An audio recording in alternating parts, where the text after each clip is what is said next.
Mitigating dollar cost ravaging in retirement spending.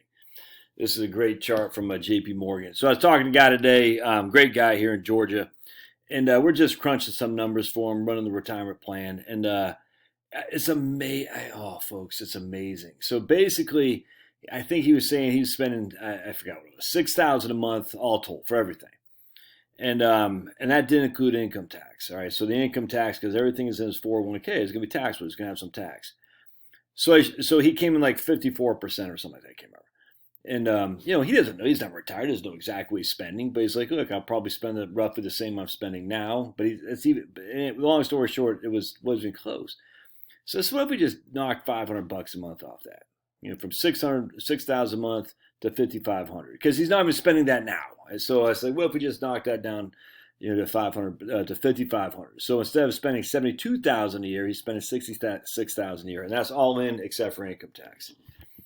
And we didn't change anything. The portfolio stayed the same. Filing for Social Security stayed the same. I think his wife's going to file early because she didn't have much of a benefit.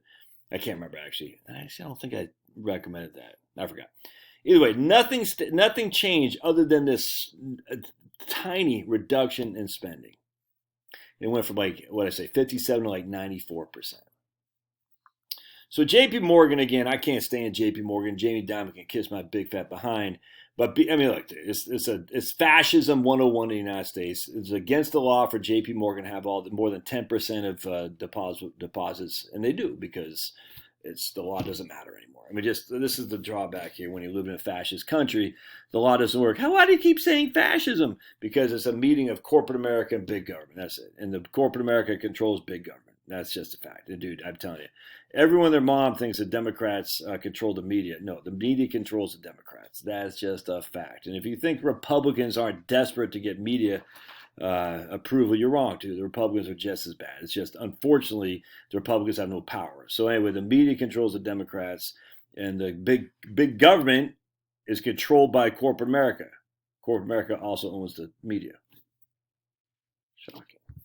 Anyway, so check this out. So it's a great chart from JP Morgan. Mitigating dollar cost ravaging dynamic spending. All right, so I'm going to show you here. If I can make this, if I can do the full screen, will you still be able to see me as I do the video? No, I don't think you can. Let's see it. All right, so we're going to go back.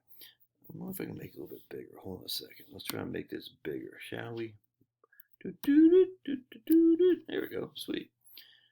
Let's make it even bigger. Hey, right on. Make it even bigger for you on the back.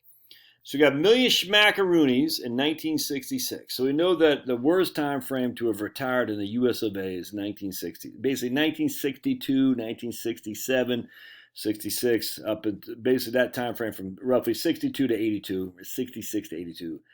That's the worst time to retire if you're adjusting your spending with inflation. So we got a 4% withdrawal, which is this green one right here. All right, 4% withdrawal, and they run out of money in 1966. They run out of money in 1988, it looks like. So they run out of money in basically 20 years with a 4% adjusted with inflation. All right, spending the same amount of money, grown by inflation, be the CPI. And again, we all know, if you read my new book, we don't use the CPI anymore, but we're going to have some inflation because the price of some goods do go up, and you want to adjust for that. Anyway, so spending the same amount of money in retirement, growing by inflation, regardless of how your portfolio is performing, can result in a failure, 100%. On the other hand, consider adjusting your spending strategy based on market conditions to help you money last longer. If you did that, you can see your portfolio lasted until you're dead, essentially. We still got money even 35 years later. So what does that mean here? So basically, you retire at 65 with $1 million. You withdraw 4% a year, fixed with inflation, using CPIU. We don't use CPIU, but we're going to run with it. Dynamic withdrawal scenario assumes that if the return on the portfolio is less than 1%, your withdrawal remains the same as the previous year. If it's between 5 and 10%, you increase your withdrawals with inflation. If it's greater than 10%, your withdrawal is increased by inflation plus 3. All right, we don't even need to get that deep in here. So just basically the issue is, if your portfolio returns less than 5%, you withdraw the same amount of money as you did the previous year. So basically what I would do here, I'd say, look, I start with a 5% withdrawal, because they're not going to increase your expenses with inflation. It's just that there's no evidence of this. But anyway, be that as it may. If your portfolio is down, take the same amount of money you took out last year. That's it. If your portfolio is up, you increase it if you need some more money, without question. Just keep it simple. We don't have to make this over the top insane with these rules here. Now, with that, again, if you're taking 5% a year out, if it's 5% of the portfolio value is what you're taking out, you'll never run out of money, man. It's never going to happen, because literally, if you have 5% of 100,000, it's $5,000. 5% of 10,000 is $500. 5% of 1,000 is $50. You see what I'm saying? You're never gonna. It's like you're never gonna run out of money. It's like if you're. This is kind of interesting in philosophy. I'm here and you're there. If we each go halfway, we're never gonna touch each other. You know what I'm saying? If that makes. I'm sorry. If I go halfway to you every single time, I'm never gonna reach you. So I go here. And then I'm going to go halfway from there.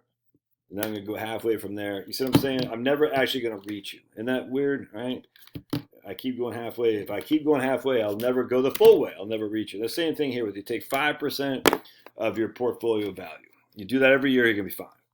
Now, will that keep up with inflation? Will that keep up? No, not necessarily. But again, show me any evidence that spending keeps up with inflation anyway in retirement. There isn't any. So, but either way, you can do 5%. What I do is 5% a year. If I want to increase it with some sort of inflation, by all means do so if the market's up. If the market's down, take the same amount of money out.